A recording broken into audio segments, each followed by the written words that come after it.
earlier today, CMC had the opportunity, the Cluster Munition Coalition, had the opportunity to present our position, which is clearly against any and all uses of cluster munitions by anyone at any given moment. We condemn the extensive use of cluster munitions by Russia, and regrettably, as you know, there has been at least one case identified case of cluster munitions by Ukraine, which is, of course, a terrible situation. We call for an immediate halt of the use of these weapons, and we, of course, call on states, especially states parties to the Convention on Cluster Munitions, to condemn the use of these weapons. As you have seen, more states today have joined those who have condemned the use of cluster munitions in Ukraine. Now, I would like to, of course, add that we'll continue following on this matter. We'll continue monitoring, reporting on the situation in Ukraine, and as we have so far, we will react accordingly, and we will be sharing information on this situation. And we are, of course, we recognize the great effort, the great quality work done by Human Rights Watch in this sense. So now it's my great pleasure to introduce our speakers today. And here to my right, if you would like to say hi, I have Ambassador Liddle, the president of the Convention on Cluster Munitions. He will be speaking shortly. Let me just introduce the other speakers. We also have Mary Wareham. Mary is the Arms Advocacy Director of Human Rights Watch. She will be presenting an overview of unconfirmed cases as identified by Human Rights Watch, key findings of report from the recently released report on the use of cluster munitions. Then we'll have Hannah Rose Holloway, who is the Humanitarian Disarmament and Peace Building Coordinator. She's here next to me as well. That's nice. She will be presenting an overview on the Danish Refugee Council engagement and presence, an overview on ordnance identified and the impact of this situation, and case studies. Myself, I have the honor to chair this event. I'm Hector Guerra. I'm the director of the International Campaign to Ban Landmines and Cluster Munition Coalition. Following these presentations, we'll have an initial round of exchange of views and reactions from our panelists, and then a Q&A, opening the floor to any questions or comments you may have. I'm not taking more time, and now I'll share my computer with Ambassador Liddle, who is here to give us opening remarks. Thank you very much. Thank you very much. Over to you. Thank you very much indeed, Hector, and it's a great it's a great pleasure to be here as the president of the 10th meeting of states parties to the Cluster Munition Convention, and I'm very grateful for the opportunity to address some opening remarks to this important event. Now, of course, what we have seen in Ukraine, I mean, Hector, you called it a tragedy, and that's exactly what it is. After Russia's invasion on the 24th of February, we have seen unimaginable horrors, as is always the case in war, and we have seen played out on our TV screens barbarism and brutality, the likes of which we thought we had banished in interstate relations. The invasion of Ukraine was unprovoked. It was premeditated. It's a gross violation of the UN Charter and of all principles of international politics, and indeed of human decency. And I think that is all encapsulated by what we saw really in the first few days of the war, which was that Russia was prepared to use cluster munitions indiscriminately and extensively, including in populated areas against residential areas. Now, as you know, in the Conference on Disarmament, we sit alphabetically, and I sit next to Ukraine in the Conference on Disarmament. And in those first few days of the war, the Ukrainian ambassador was showing me pictures and videos sent to her by her foreign minister and by other officials and friends and family in Ukraine, showing very clearly and very obviously the use of cluster munitions in Kharkiv in particular, but in other large towns and cities of Ukraine. And as we all know, cluster munitions are devastating weapons initially, particularly when they're used in gross violation of international humanitarian law against civilian targets, but also, of course, for many years afterwards. And even though Russian forces have been pushed away from Kiev and Kharkiv and other towns and cities, of course, the cluster munition remnants are still there and are causing death and injury even after the initial phase of the conflict has been completed. So, of course, our thoughts are very much with the people of Ukraine, and particularly the civilians who have to deal with the impact of cluster munitions, but also with those brave men and women who are already now working to clear those remnants and to make safe as much as they can the areas vacated by Russian forces for Ukrainian civilians to move back into and to try and rebuild their shattered lives. This, of course, is a huge challenge for the convention. Our convention is about ending the use of cluster munitions, and it's about achieving a cluster munitions-free world. With every use of cluster munitions, that goal is challenged directly. So I'm very, very pleased to see and heartened to see the wide range of states that have come out on the record and condemned the use of cluster munitions during this conflict. As presidents of the convention, I issued a statement on the 2nd of March doing the same. And it's great to have heard this morning as well some more states, as Hector just said, adding their voices to this chorus of condemnation. This will clearly be a big issue for the 10th meeting of states parties itself, when, of course, there will be room for more political statements and statements from a wider range of delegations. But it's important now, even now, that in our intersessional meeting that we're hearing that. But it's also really important that we understand and we document the use of cluster munitions.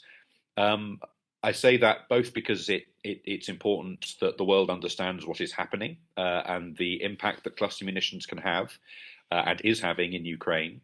But it's also important for accountability. Even if Russia and Ukraine are not members of the Cluster Munitions Convention, they are, of course, still bound by international humanitarian law. And we can see that IHL has been egregiously breached in the use of cluster munitions already. And so it's important for accountability that these uses are documented. And I hope very much that those responsible will be brought to account at some point in the future. So it's vital work to document these uses, and I'm incredibly grateful to Human Rights Watch for their work in bringing all of that evidence together, putting it before the public and before the cluster munitions community, and documenting what's happening. And I encourage them to carry on doing that because, of course, this war is far from over, and I very much fear that we will see more use of these heinous weapons before this is done. So with that, I thank you, all of you, for your support for this important work and for our convention. I wish you a very useful discussion today, and thank you once again for the important work that you're doing in ending the use of cluster munitions worldwide. Thank you. Hector, back to you. Thank you, Dr. Liddle, for your opening remarks. And now over to you, Mary. So thank you very much for holding this event, the Cluster Munition Coalition and DRC, and to the President of the Convention on Cluster Munitions, Ambassador Liddle, for your remarks and for chairing this intersessional meeting. It is really important to see the intersessional meetings happening again. This is a report that we issued last Thursday, Intense and Lasting Harm, 20-page report giving an overview of the use of cluster munitions in Ukraine and prepared specifically for this intersessional meeting of the convention. It's hard to believe that the war in Ukraine only started 81 days ago, 11 weeks ago, and it's also just completely dismaying to see cluster munitions used by Russian armed forces since day one of this conflict. The reporting has come not just from Human Rights Watch on the use of cluster munitions, but from Amnesty International, Bellingcat, local media, NGOs, the prosecutors in Ukraine at the provincial and national level, and from major media outlets who've done quite extensive investigations, groups like outlets like CNN, Washington Post, BBC, New York Times. Multiple people have been documenting the use of cluster munitions in Ukraine. We believe the evidence to be credible, to be irrefutable, and it's not allegations, but it is actually happening. So I'll just run through what we have in the report and encourage you to take a look. I put the long link there at the bottom, but it's on the homepage of Human Rights Watch. First, we get into the types of cluster munitions used. At least 6 cluster munitions have been used in just the past 11 weeks. Most of them have been Smerch and Uragan cluster munition rockets. There's also been delivery of cluster munitions by ballistic missile and guided missiles.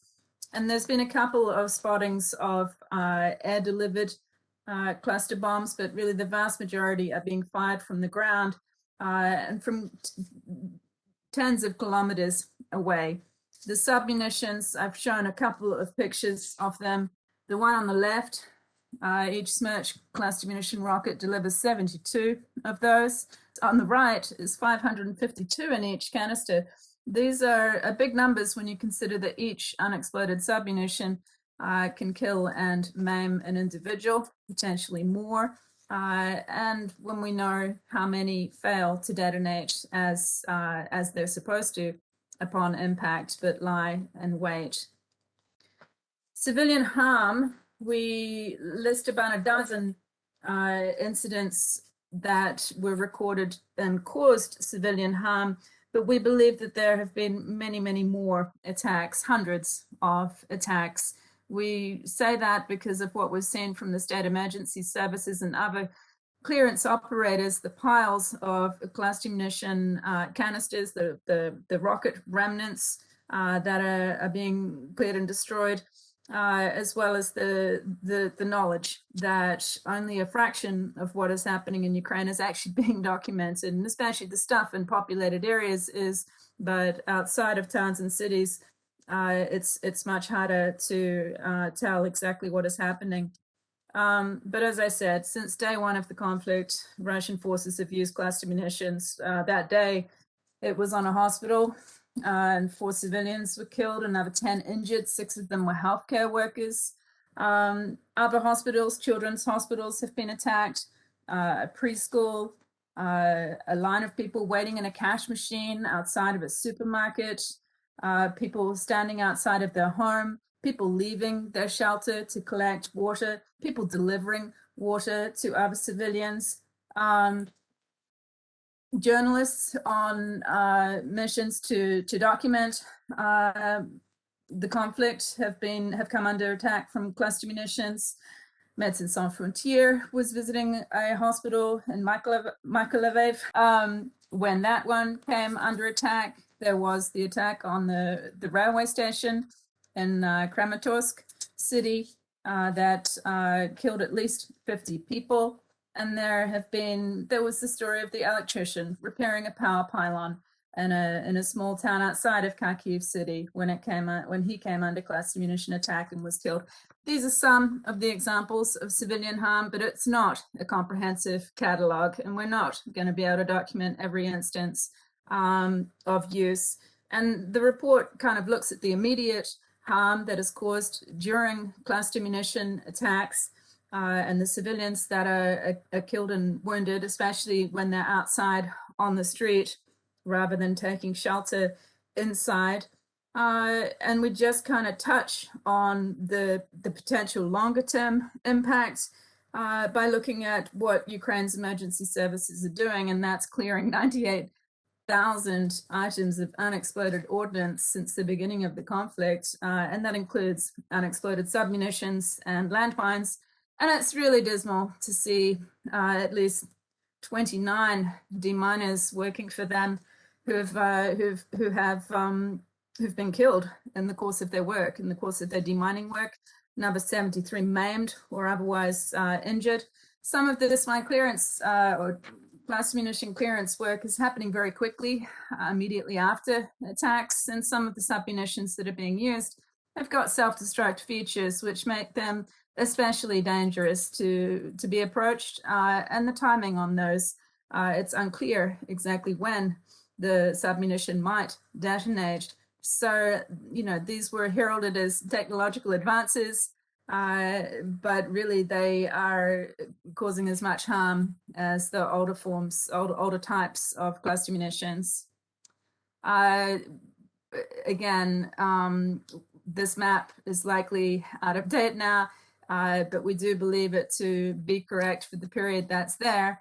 And we just hope that more red does not appear on the map. There's already enough of the country's provinces that are suffering from the use of cluster munitions. And of course, the conflict is much broader than that, but these are the places where we have spotted evidence of cluster munition attacks. And this is one of the state emergency services with one of the cluster munition rockets.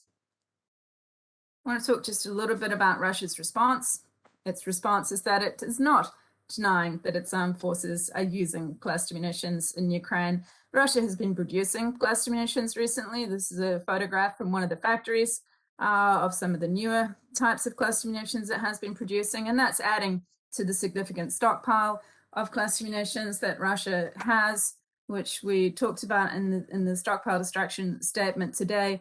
It's really quite unapologetic in its use of cluster munitions, and I think we say in the report, because it's fairly true, that Russia is probably the state most opposed to the Convention on Cluster Munitions. It's shown by its statements, it's shown by its vote no on the annual United Nations General Assembly resolution, is shown by its reluctance to participate, even as an observer, in a meeting of the Convention on Cluster Munitions. It did so once back in 2012. Really, it had a great opportunity this week to come along and talk about its use of cluster munitions. So it's a shame that it is not present at the intersessional meetings explaining itself.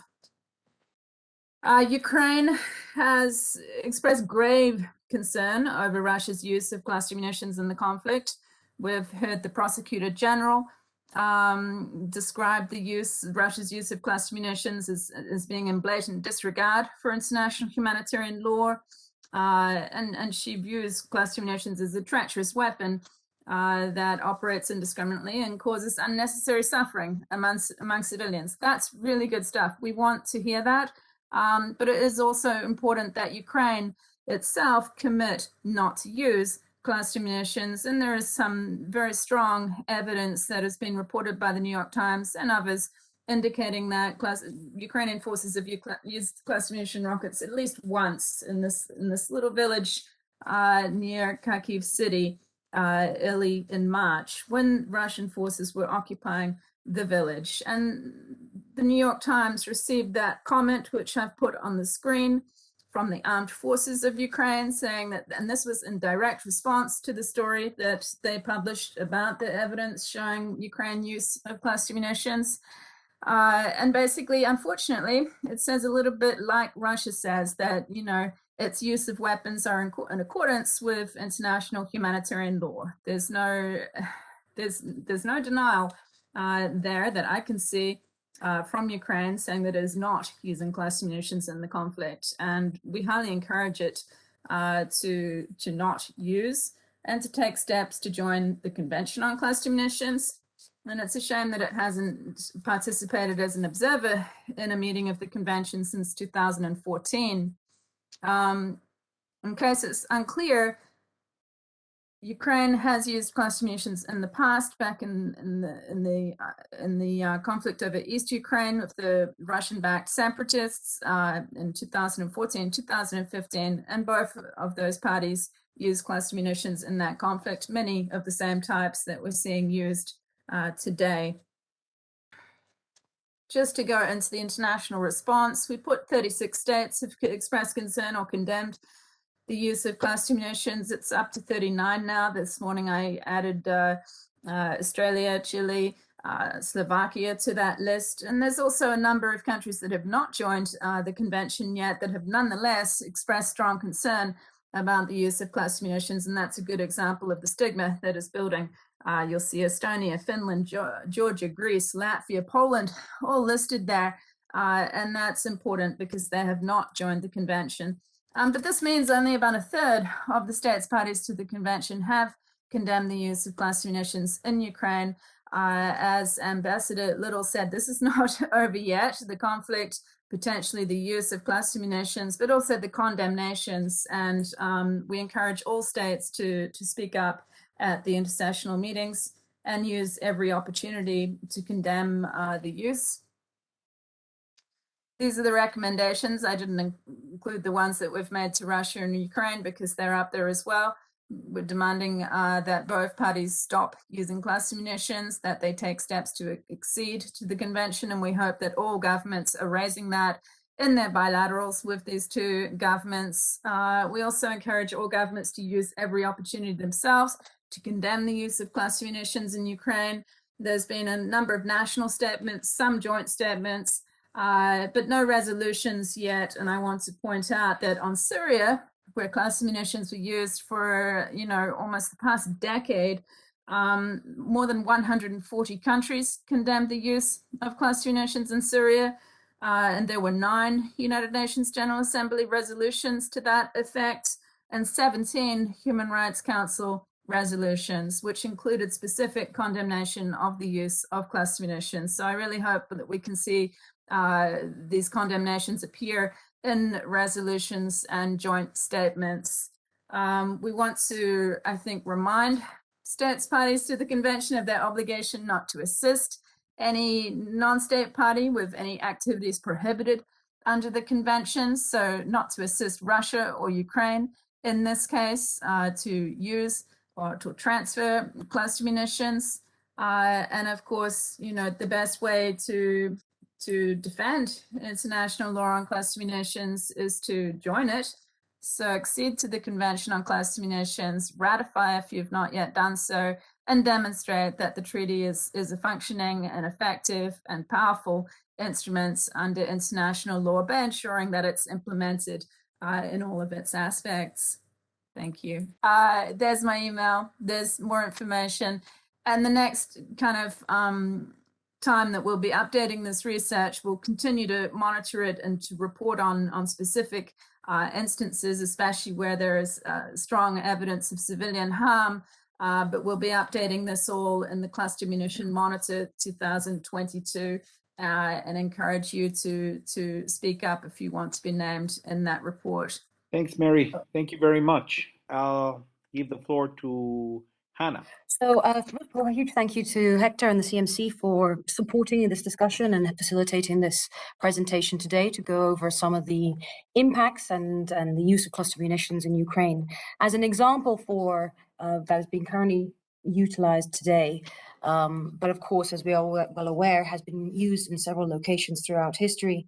And the reason that we chose that Ukraine as a specific reference point is very much the fact that it is on everyone's radar at the moment and is very much present in all sorts of public media. I do also wish to take the opportunity. We are currently, the Danish Refugee Council currently has been resumed clearance activities outside of Kiev in the Kiev Oblast and north of that as of the earlier this month. And so very much speaking at this stage as an operator, and I'll be using this opportunity to talk a little bit about some of the humanitarian implications of explosive ordnance in general, but of course cluster munitions as well, to civilians and civilian infrastructure in Ukraine. That being said, I think it's also important an opportunity to thank our donors who are enabling us to be able to resume continued activities and clearance activities in Ukraine, and this includes the GFFO, Finland, the EU ICP, France, CEDA, DANIDA, and the WRA. There's quite a range. Firstly, again, also I wish to be able to note that the Danish Refugee Council joins CMC and other states in strongly condemning the use of cluster munitions in any context, owing to their far-reaching and indiscriminate impact to civilians and civilian objects. This brief presentation from my side is being done to look into some of the more humanitarian impacts holistically, but recognizing the fact that this is very much an ongoing situation and information is coming out increasingly now by having our teams on the ground and doing the necessary technical and non-technical surveys.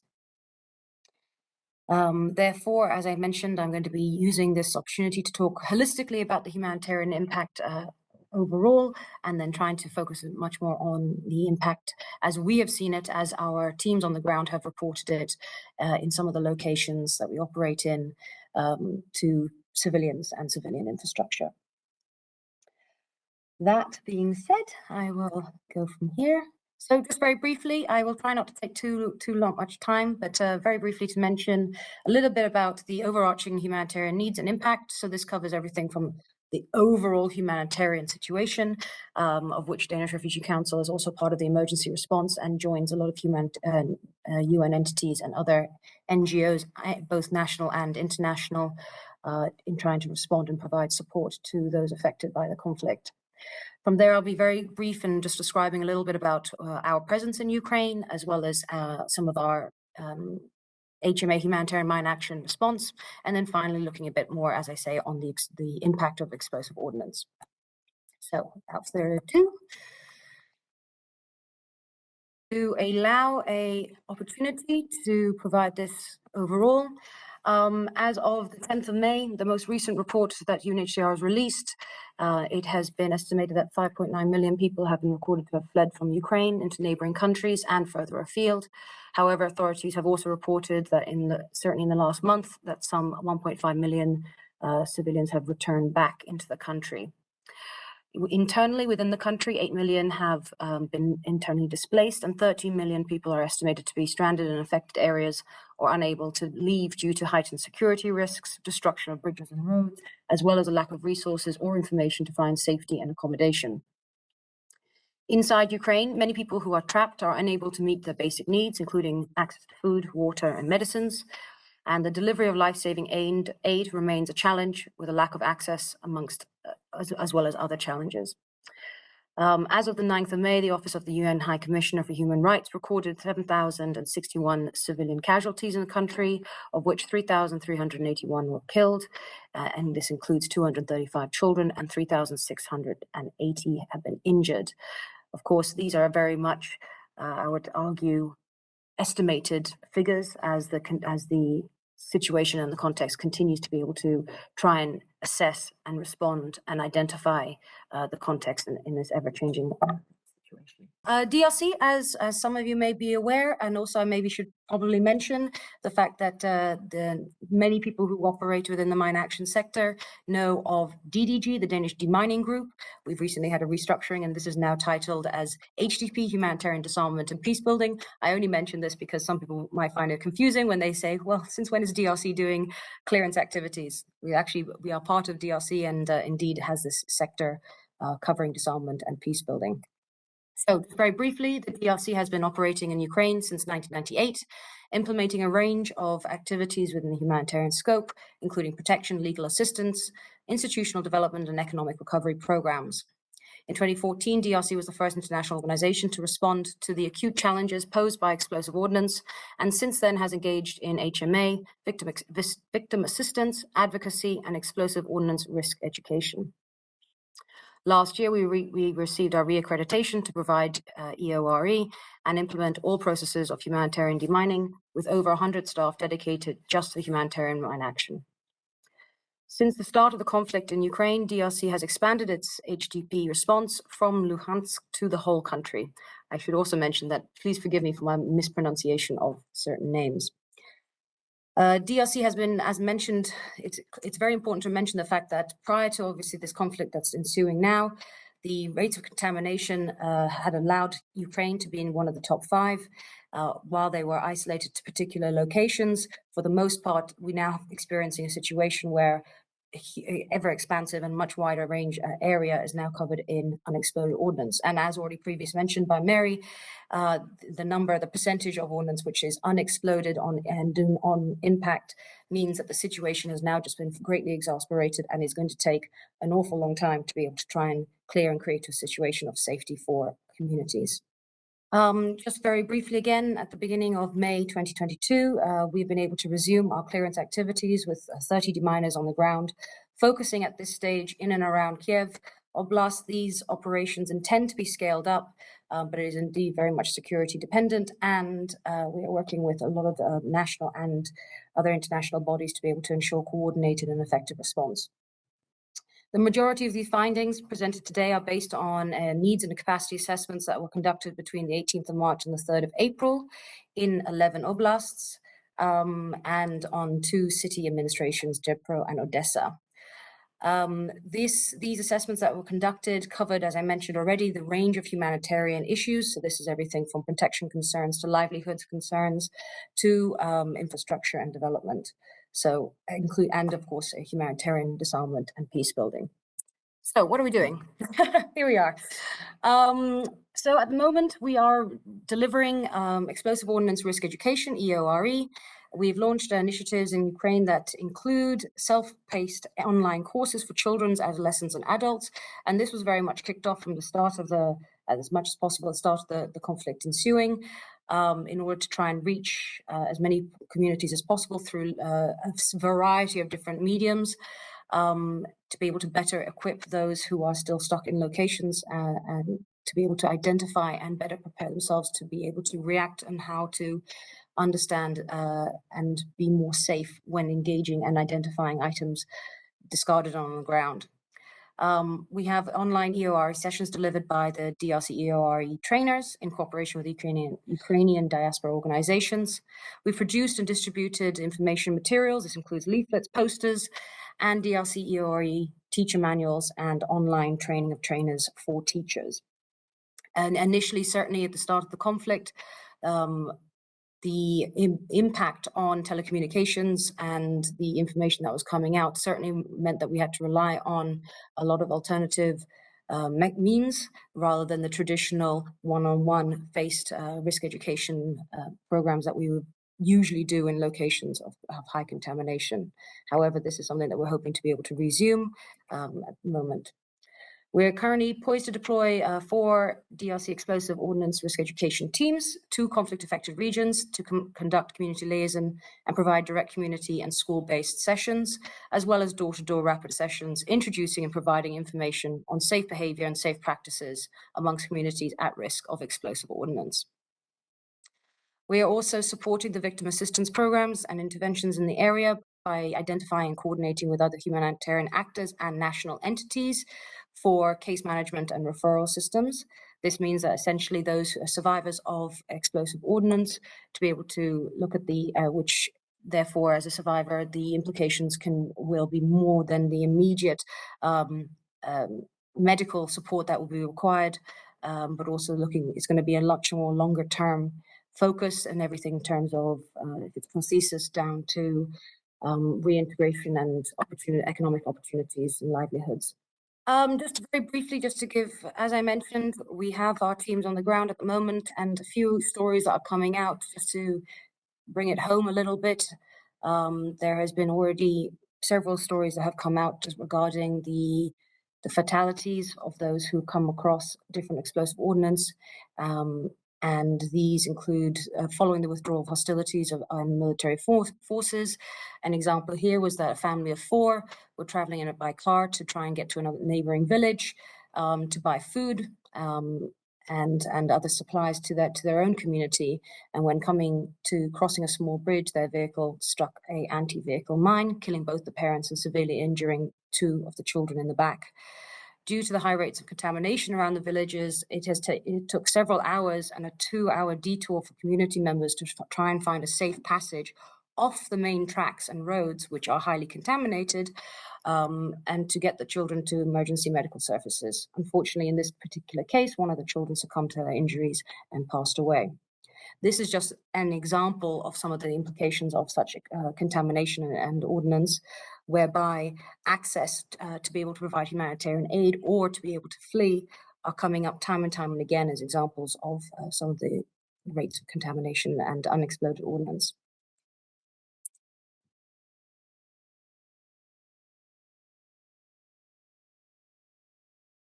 We are also conducting explosive ordnance disposal. As I mentioned already, we've begun conducting EOD activities, which includes everything from the technical survey, non-technical survey, battle area clearance, and manual clearance. At this stage, some of the preliminary findings by our EOD teams have observed and confirmed the use of projectiles, rockets, grenades, mortars, mines, both anti-vehicle and anti-personnel, missile use, directional fragmentations, and there has been reported use of cluster munitions. I should hasten to mention the fact that at this stage we are targeting very specific locations, and at this stage our teams have not come across the remnants of that. Another example, just to showcase some of the impacts, our teams on the ground have increasingly found that with the schools being destroyed or being closed throughout this period, there are an awful lot more children who are free to roam around in areas that are expected to be contaminated. And on occasion in this situation, we have this child, Nikolai, a 10-year-old who had traveled several kilometers by bicycle to a location where a destroyed 2S19 self-propelled gun was identified to collect ammunition littered on the area and show them to his friends. He described the fact that he and his friends would come together then and liked to hear the bang of throwing the ammunition into different fires. Very much identifying the fact that there are a lot of communities in these remote areas are unaware of the risks posed by explosive ordnance, and children in particular are at risk of traveling into these contaminated areas and collecting them, and then being obviously putting themselves at risk and those around them. We are at the moment developing a more comprehensive EOER campaign in the particular areas that we have visited where these types of incidents are commonplace. From here, again, I'm going to try to very much just give a brief snapshot, an informal snapshot about some of the humanitarian impacts of unexploded ordnance. And these are very much, as I mentioned already, as you can see from what has already been coming up in my presentation, are related to the locations that we have been working in at the moment. There does not need to say, therefore, that this should be considered an accumulation across the whole country, as different areas have different rates of contamination and have different types of ordnance being identified and utilized. So this is, as I say, from that side. So aside from the most immediate and obvious impact that we find from unexploded ordnance is the fact that obviously it leads to death and injury. Explosive ordnance kill and injure civilians indiscriminately over time and space. And these injuries, let's not forget, can be both physical and mental and have long-term implications. Current figures on the numbers of civilians directly killed by all explosive ordnance, or the numbers who are survivors of it, is not currently really possible to be able to identify. The preliminary figures certainly are showing in the hundreds, but this is going to be very likely to grow, and especially as we see that the conflict has certainly not ceased in several locations either. Access routes, as mentioned, being hampered, which means that public services are damaged or destroyed, and ongoing hostilities to certain locations means that communities and civilians are unable to access livelihood opportunities and take greater risks in areas to be able to escape and, as I say, access resources. Continued NTS and technical survey will be required to be able to really assess the level of contamination across the country. But at this stage, as mentioned, it's beginning, but it is certainly just scratching the surface, and there's a long road ahead to be able to really get a full picture of the impact so far to date. A few other key ones which have come out time and time again, which should be, I think, are well known already. But of course, the destruction of civilian infrastructure and public services. This means everything from schools, hospitals, judicial processes, water and sanitation routes, water and sanitation infrastructure, access routes, bridges, for example, bridges. All of these can in themselves have repercussions and reverberating effects as a consequence of EO. Accessing services and goods, we've been finding that several mines have been laid along and across routes in and out of villages, preventing civilians from fleeing their homes and accessing services and goods. And this can be everything from trying to access life-saving services and medical support. Several locations identified have found civilians that need medical support are unable to travel to clinics for fear of an unexploded ordnance. Alternative routes are then having to be identified in uncharted territory, and certainly continues to put them at risk.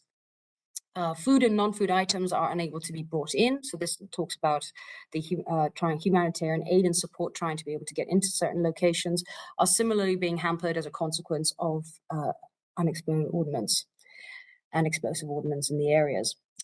Livelihoods, of course, majority of the population in a lot of these remote areas that we're operating at the moment are reliant on agricultural and subsistence farming on small holding farms.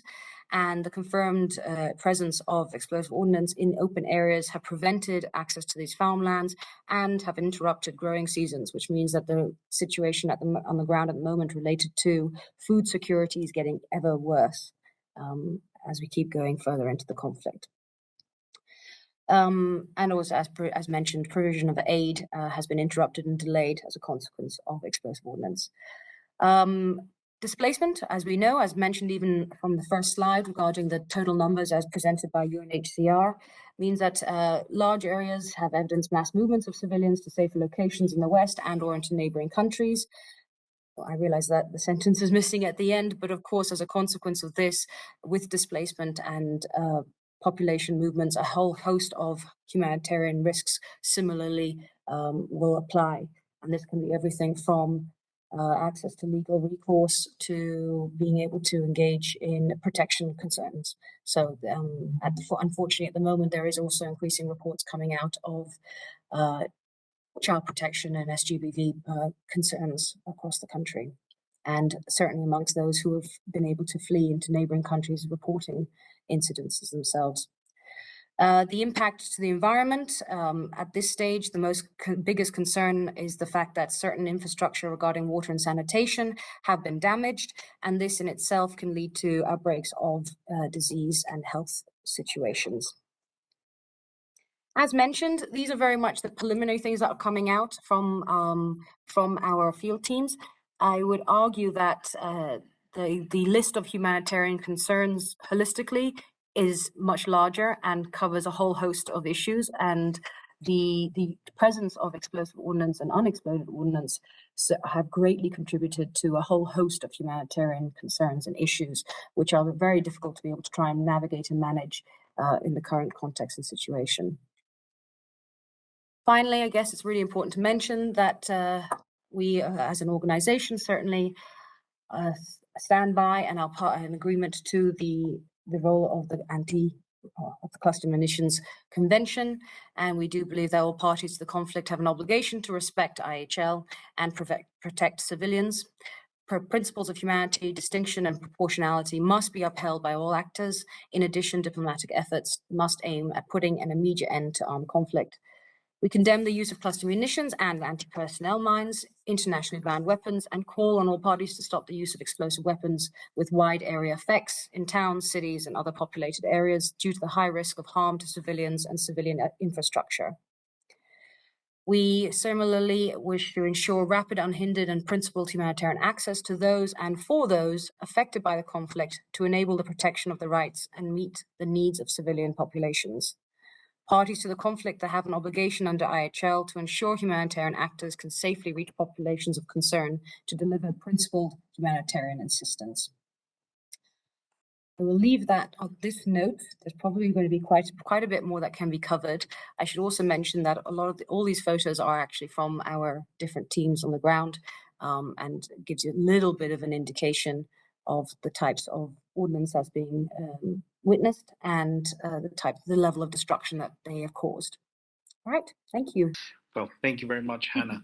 Once again, thank you very much, Mary. As we move to the next moment in our side event, which I want to get back to both Mary and Hannah, but before that, I just want to mention that Ambassador Liddle presents his regrets as he's not able to stay for the rest of the side event, but of course we're grateful to his presence today with us. So I would just like to get back to both of you, Mary and Hannah, in case you have any reactions to what has been said so far, or if there is anything you would like to add to what you have presented today. So, Mary, over to you. Sure.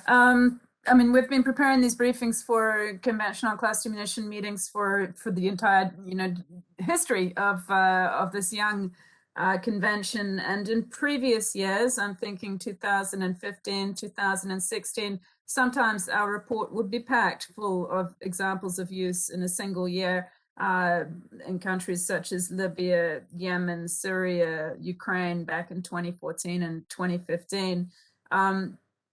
At the moment, what is happening in Ukraine with the use of cluster munitions is the largest example of use that I think we've seen since Syria, and we don't see other examples of use happening at the same time. So all eyes are on Ukraine at the moment. I guess I should have mentioned, because Hannah did in her presentation, the use of prohibited anti-personnel landmines, as well as anti-vehicle mines that are equipped with anti-handling devices, sensitive fuses, tripwires, brake wires, other devices that in effect make such anti-vehicle mines, anti-personnel mines, and prohibited by the Mine Ban Treaty. Human Rights Watch has got a lot to say about that, and we'll be preparing a similar background briefing for delegates to the Mine Ban Treaty when that convention meets in Geneva in just 1 month's time. And then another follow-up for us is also incendiary weapons, weapons that burn. We're seeing some evidence of use. We're still looking at potential examples of civilian harm from the use of incendiary weapons. I think that was all I wanted to just add on to the end there. Hector, thanks. Thanks, Mary. Hannah? I think that Mary's covered actually quite a lot of it, but I guess the key thing from my side is that following the first, the opening sessions that we've had today, this morning, it's great to see that the number of countries which are still committed to the delivery of their obligations under the convention. However, there's also a recognition of the challenge ahead, and I do think that unfortunately, with the situation being played out in Ukraine at the moment, has really, I would like to think, would hopefully reinforce and reinvigorate similar states or states who are party to the convention already and those who are not, to be able to really, I see and as there's such visual graphics in the medium today, the value and the need for such conventions, and the value and need to be able to come together in these types of forums to support one another and make these commitments publicly. I think also at this stage, as also previously mentioned by Ambassador Liddle, is the fact that we still, and by Mary indeed, is the fact that we still have an awful lot of countries who have not made a very firm commitment, even though, despite the fact that they are party to the convention at this stage. I think at this stage, one of the concerns that we face, I think holistically as a global citizens, is the fact that concerns regarding expansion or maybe the deterioration of this conflict into neighboring countries, what the implications that this might have, is really trying to put, as you mentioned already so well, the scope on Ukraine to be able to respond and be able to, and neighboring countries and countries who are part of this convention to take a real strong stance towards it. I do think that we are looking to a situation which is going beyond the next 5 years to something that's going to take certainly more than 20 years to be able to try and clear at this stage. And with that, I should also probably mention the fact that these types of things are not cheap. And there is going to be an ongoing concern regarding the funding of such activities, much needed as they are. I'll leave it there at this stage. Thank you. Thank you. And once again, thank you, Mary. And now the floor is open. Of course, I should say it would be great if you have questions to our panelists, but of course, your comments will be valued as well. Reactions to what has been said, any useful information that you would like to share, please go ahead. I think that there were different elements mentioned today on the different aspects of mine action. There are references to contamination, to casualties. They're having relevant references to risk education, VA, and so on. And I think I have here our first hand. Yes, please, Nicholas from New Zealand. Please go ahead.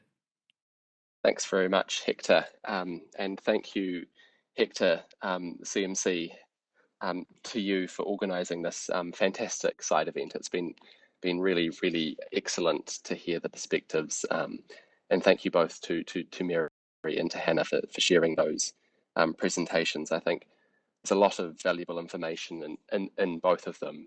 It's quite a sobering story that you're telling, but it's so important that I think we understand fully the data and the stories that you've been able to share with us today. So I just wanted to underline how grateful New Zealand is for all of you for participating and gathering this information and sharing it with us today. So a huge thank you.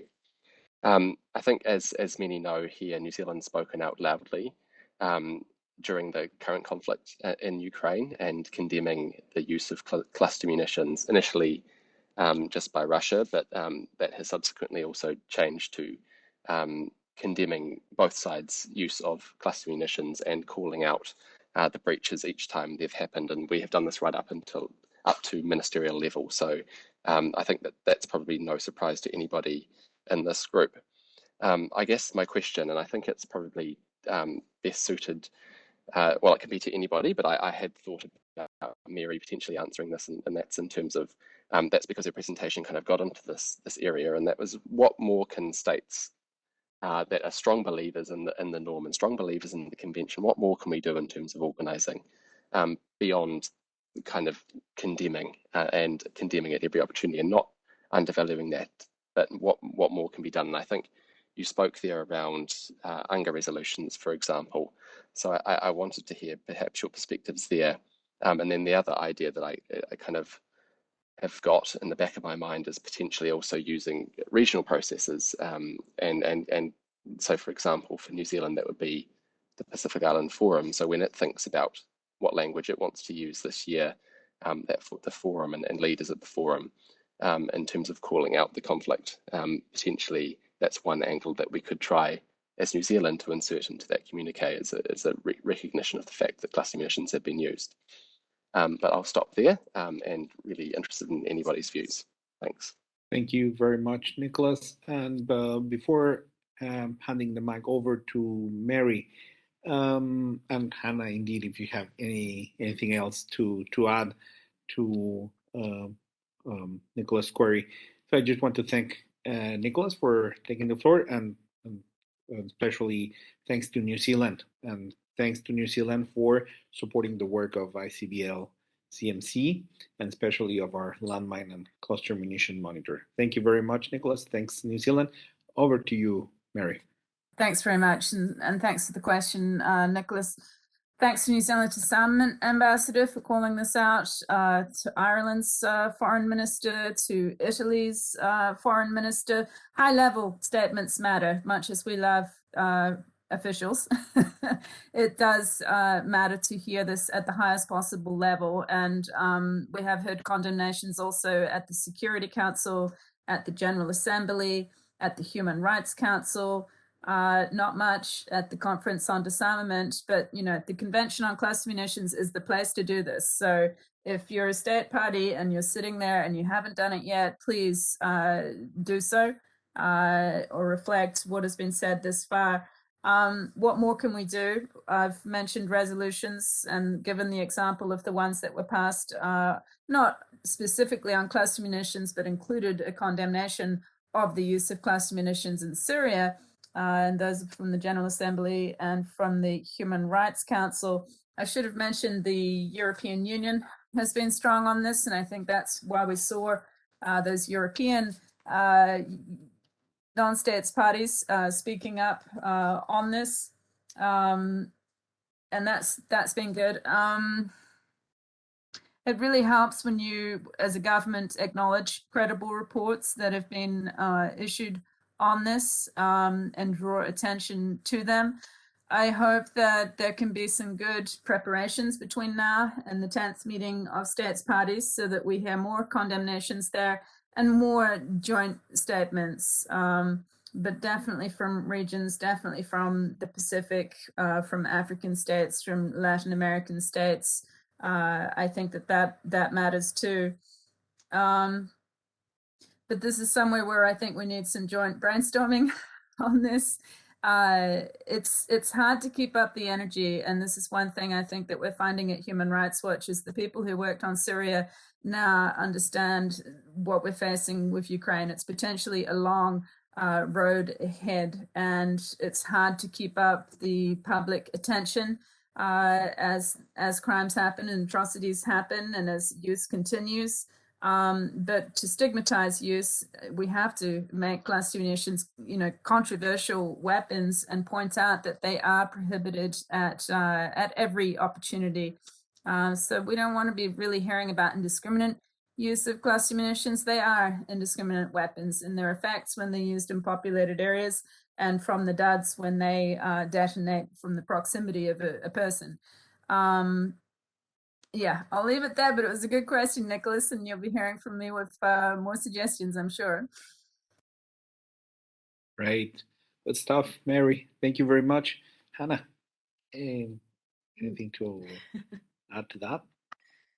Well, of course, my response is going to be regarding humanitarianism and going to be towards the continued support and need of amongst those who are able to do so to support humanitarian efforts in hopefully not much more, but the clearance activities afterwards. Unfortunately, that is going to be a very big issue going forward. And I think there is a lot of credit to the states who have, obviously, from a displacement point of view as well, been taking on and supporting populations who have fled the country. At this stage, I would say that one thing to many states is the fact that information, as Mary already alluded to, information dissemination and understanding of these types of weapons and the impact that they have, while to maintain that also within your own communities and countries as well, I think would go a long way to be able to better prepare and better support individuals to be able to have one voice and one condemnation towards such types of munitions. And those are my side. Thank you very much, Hannah. And now I see Ambassador Toscano. I believe, Stefano, over to you. Thank you very much, Hector, and thank you very much to Mary and Anna for this very interesting presentations on the situation in the Ukraine. Very impressive indeed, in terms of, on the one side, testifying what is going on in the country, but also Anna depicting some initial work addressing the contamination. So thank you again. I think it is very important at this stage for the sector to be coming together politically, but also coming together in terms of concrete activities. For example, I think Anna was pointing out how important risk education is at this stage. And I think it is great to see that the sector is working together in the frame of the Explosive Ordnance Risk Education Advisory Group and sharing ideas, sharing experiencing, bringing, I think, the support to the next stage. And the group has developed a question and answer fact sheet on EOR for Ukraine. Will be translated soon in Ukrainian, I think, and this is wonderful news because, as Anna pointed out, the risk for the civilian population, not only for the civilian population being present in country, but also for people who might want to return to certain areas is certainly very significant. I think also, testifying the use on the one side, we on our side as GSCHD have tried to develop a first guide of ordnance found in the field in order to support mine action operators to have an overview of what is it that they risk to be finding as they go about their work. We hope this is going to be useful, is online already, so please take advantage of that. Just to close on one comment, Mary was mentioning the long road ahead. Anna, you were talking about 20 rather than 5 years of work. I think it's going to be key here, at least in our opinion, really to cooperate with and support the existing national capacities. So the Ukrainian, they have a strong system which is still up and running. And I feel it is going to be key to be able to work with them, in support of them, as we go about addressing this EO contamination. And if I may conclude just with one question, Hector, if you allow me, to Anna, to which extent this has been possible so far in their current activities. Thank you very much for giving me the opportunity to take the floor. Thanks indeed. Over to you. Thank you, Stefano. You actually 100% brought up something which I was meant to bring up myself, so I'm glad you've done that. Absolutely, it should be noted the fact that Ukraine had, prior to obviously, and still to this day, had extensive mine action and national infrastructure to be able to support clearance activities and conducting everything from accreditation to task orders and everything else. So it has been hugely important and hugely impressive that they're continuing to do so. Despite the conflicts and the atrocities that have taken place. We have, as an organization, and there are several other organizations also who are operating in the area, work very closely with the state emergency services, and at the moment, for example, are working with them to make sure that as state emergency services cover a range of services by their title, making sure that they are also educated and aware of the risks associated with unexploded ordnance. So we've been doing quite a bit around risk education with them, as well as some preliminary trainings for EOD, but there's separate sections and departments who cover certain areas. I do think it's extremely important to mention the fact that that the national infrastructure and the national knowledge and information that already existed within mine action is impressive and is continuing to this day to delivering HMA in several parts of the country. And there are also not just, if you're not talking about the legislative ones, you're talking also about a certain amount of CSOs and local NGOs who are also operating. And all these networks are still very much active, and we are working with them to support. So some of, in terms of DRC, we have our own clearance teams on the ground, certainly, but we also work alongside the national authorities and the national bodies in mine action as well. I hope that answers your question. Thank you, Hannah.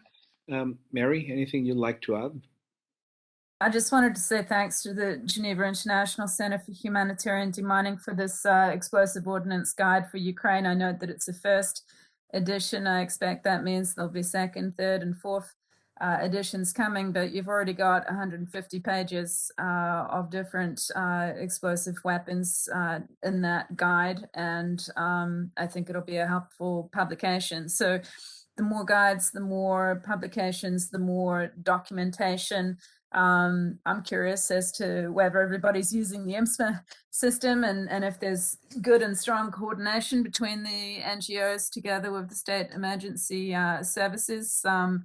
I guess that shows how little I know about the emergency response, but I've learned a lot just from Hannah's presentation today. Thank you, Mary. And thanks indeed, Stefano, for your question. Thanks for bringing up the Explosive Ordnance Risk Education Advisory Group, of which ICBL CMC is a proud member. Thank you for that. And I also would like to thank GICHD for their contribution to make this intersessional meetings happen. Thank you very much, Stefano and GICHD. Any other question, any other comment? We still have around 10 minutes to go. We don't have to stay until that point, but some of you here may want to go out still to get a sandwich, but we have time. So do you have any other question or comment? I don't think that's the case. So I will get back to you, Mary and Hannah, if you have any final remarks. Over to you, Mary. Okay. Maybe I just want to acknowledge that we don't have a civil society representative on this panel from Ukraine or from Russia. At the moment, Human Rights Watch is closing down its Moscow office. We're no longer able to operate in Russia after having a presence there for some 30 years. And I think we need to acknowledge the huge amount of pressure that civil society is facing in Russia and, of course, in Ukraine as a result of this war. And hold them in our thoughts and in our hearts, and keep that as the motivating factor for the international response on Ukraine. I'd just kind of make a last pitch here to governments. We hear a lot of condemnations of the war in Ukraine, the unjust invasion, the atrocities overall.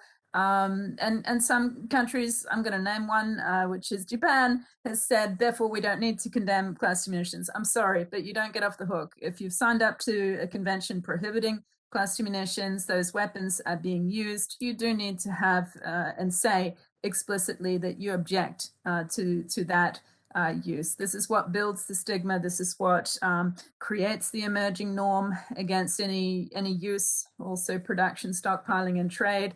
If we're not vocal and if we do not defend it, then how can we expect others to abide by the norm and not violate it in the future? So that's what I'll say. And as well as please keep in touch with me. I'll be editing the Cluster Munition Monitor report over the next 6 weeks, which is the annual update of many countries in the world with unfinished business on cluster munitions. And I hope to talk to many of you in the course of doing that. Thank you. Thank you, Mary, and well said. Indeed, stigma is at the heart of humanitarian disarmament, and this convention is one of the cornerstones of that, of humanitarian disarmament. So thank you, Mary, and thanks for your insight today. Thank you very much. Over to you, Hannah. Thank you. Yes, how to top that? I think that the key things for me is also to remember and to be reminded of the fact that several countries still continue to work towards their own goals of clearing stockpiles, doing stockpile destruction, as well as all the other components of this convention. And there does need to be a recognition of the successes to date, but also a recognition of the long way to go and those that are still trying to achieve those goals. I do think these types of intersessionals certainly are extremely important to be able to continue to put the pressure and continue to remind states of their obligations and to be able to support where possible to enable them to do so, to be able to reach their obligations. It is, while the situation in Ukraine is certainly extremely horrific and extremely depressing to watch on a regular basis and to hear, let us also not forget that there are other countries and contexts where cluster munitions have certainly been used, and they continue to this day to have impacts on populations and communities. There is, I know it's sort of a human tendency of the fact that a new crisis unfolds and the attention span for that will last for a certain period of time before moving on, unfortunately, to the next one. Let us not forget those that are still suffering and dealing with and experiencing the long-term implications of cluster munitions across the world. And let's continue working to be able to support those countries who are trying to eradicate them in a safe manner. That's all for me. Thank you very much, Hannah. Thanks for this call, and thanks for your presentation today. It brought a very diverse information. I learned a lot. Thank you very much. Before we wrap up, I just want to ask you to check the chat box. There are several links that have been shared there, so please take a look before the end of today's side event. I would just like to announce that there will be a second part to this side event in the intersessionals of the Mine Ban Treaty. So that's around the corner as well next month.